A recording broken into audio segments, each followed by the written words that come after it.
Previously on Banlist Roulette. Now, I'm not saying the wheel is any sort of divine artifact or anything like that, but if we were able to manifest Stratos off the ban list, maybe we can manifest Firewall onto the ban list. Who knows? Let's see what happens.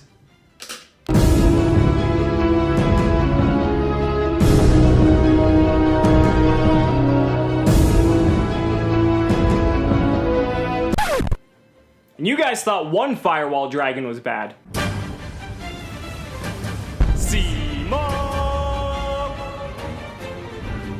What's going on, guys? It's Cimo. It's time again for another episode of Banlist Roulette. Now, if you guys haven't watched Banlist Roulette in the past, basically, you know how when Konami releases a Forbidden and Limited list, it may just seem like some of the decisions they made were completely random and came out of nowhere. Well, I decided, let's actually put that to the test and see just how random some of these decisions can be when you apply it to cards that should get hit on the next list, or maybe cards that should potentially come off. Now, the next list isn't supposed to be coming no sooner than January 21st, so that's right around the corner, so I figured now would be as good a time as ever to play Banlist Roulette. But before we get into it, if you haven't already, be sure to subscribe to the channel and hit that notification bell so you guys don't miss a single upload. And if you really love Banlist Roulette or any of the other shows that I feature on this channel, consider supporting me on Patreon or becoming a YouTube channel member, because it's thanks to the continued support of all of my patrons as well as channel members that I'm able to bring you this content on a daily basis. So if you're interested, hit the join button down below or check out the links in the description. But without further ado, let's go ahead and play some Banlist Roulette. So kicking things off, we have Striker Ace Kagari. Now, Kagari was recently limited in the OCG, and with Striker being one of the most represented decks of the current competitive format, arguably one of the strongest, it really begs the question of what should get hit in the Striker archetype, and Kagari being one of the central points of recursion, being able to reuse cards like your Engage or like your Widow Anchor, like your Hornet Drones, it's very abusable, and it's an incredibly powerful card. So where's Kagari gonna end up? Let's go ahead and find out.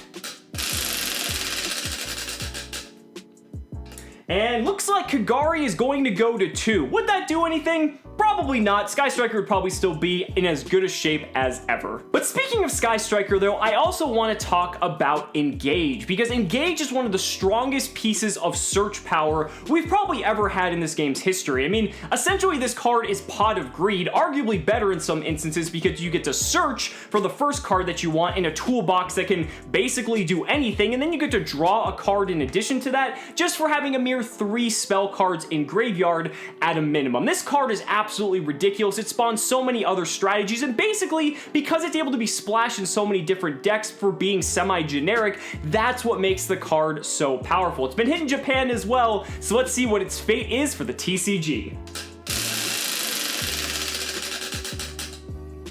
And it's getting banned. Wow, that would actually be a very significant hit. I mean, I don't know if Striker would really be able to recover, but man, that would just be crazy. Now, next up is Gold Sarcophagus. Now, this is one of Thunder Dragon's key cards because it's one of the best starters they have, being able to fetch any of the Thunder Dragons, immediately banish it, and trigger any of their effects. It has so much flexibility, and that's what makes it so powerful. This card is actually limited in the OCG, and with how powerful Thunder Dragon has been getting as of late, I wouldn't be surprised if this does hit the ban list in some form or another. But I guess we'll have to see what the wheel decides for Gold Sarcophagus's fate.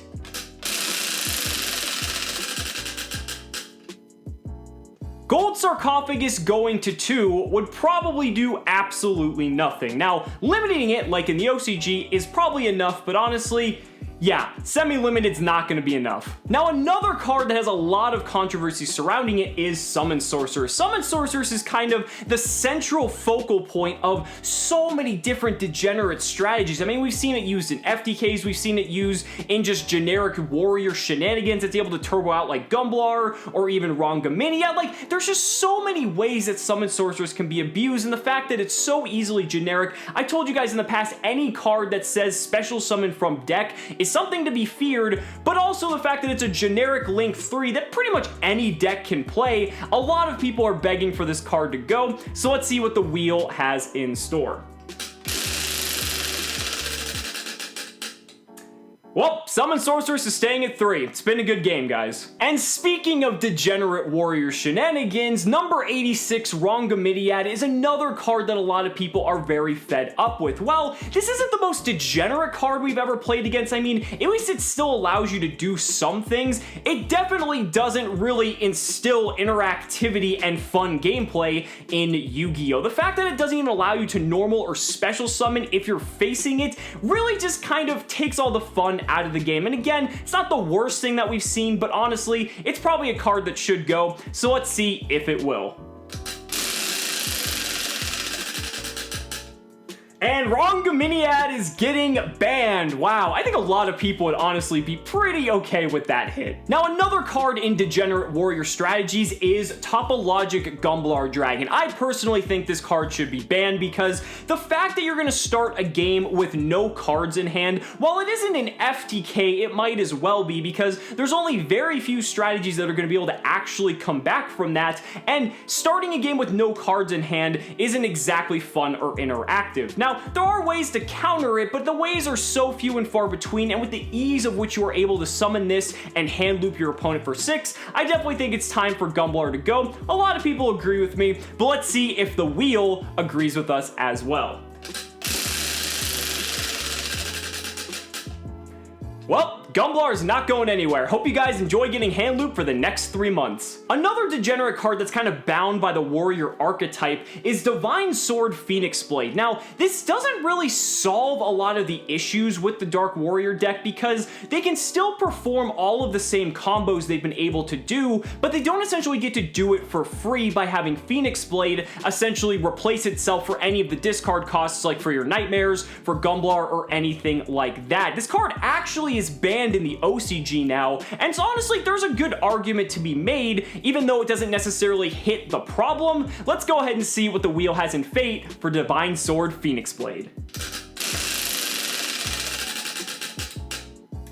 Well, it's gonna go to 1, and if it went to 1, nothing would happen because people only play 1 anyway, so it might as well just stay unlimited. Now, moving away from the warrior decks, we have Altergeist. Now, a lot of people say Altergeist shouldn't really be hit, and I kind of agree with that to an extent, but one card in particular, if any, were to get hit, I think is Altergeist Multifaker. Altergeist Multifaker is currently at 2 in the OCG, and while having only 2 copies may not seem like it does a lot, it actually reduces the consistency quite a bit since their win condition is kind of hard to fetch out of their deck because they don't really have a lot of easy ways to search it. Now, Multifaker, again, isn't like the end-all be-all, and Altergeist is still a very strong deck even with 2 of it. It kind of just brings the power of the deck down a little bit. A lot of people think that this would be a decent hit. I'm kind of so-so about it, but let's go ahead and see where Multifaker ends up. Multifaker going to 1. I think that would actually be really interesting. Would the deck still be playable? I guess to an extent, but 1 Multifaker, I really don't think you're gonna be able to do much with only 1. Now, a card I always seem to talk about on Banlist Roulette is Soul Charge, and the thing is, this card has to go. We've seen now with Dangers over the past couple of months that people are able to draw their entire deck, and so it doesn't matter that Soul Charge is at 1 because they're gonna see it regardless and be able to abuse it more so than any other deck. It's just a card that basically wins you games you probably have no right winning. It just puts you in a position that's basically just unlosable in most instances. The new time rules kind of mess with it a little bit, but the amount of life points that you have to pay for just the sheer amount of advantage you're accruing, it's just not fair by any means. I definitely think it should go. Let's go ahead and see what it has in store.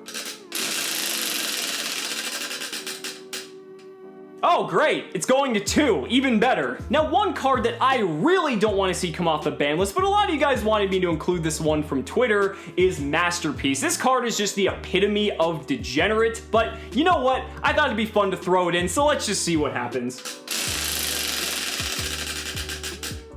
Oh, great, 2 Masterpiece. Yeah, this is gonna be a real fun format coming up now. And speaking of fun and interactive gameplay, the last card I'm gonna include on this episode of Banlist Roulette is probably the most polarizing, controversial card ever printed, Maxx. Some people say with how combo decks have just gone completely over the edge, we need this card to come back. I'm still of the opinion that it definitely should never come back, but that's just my opinion. Let's see where Maxx ends up.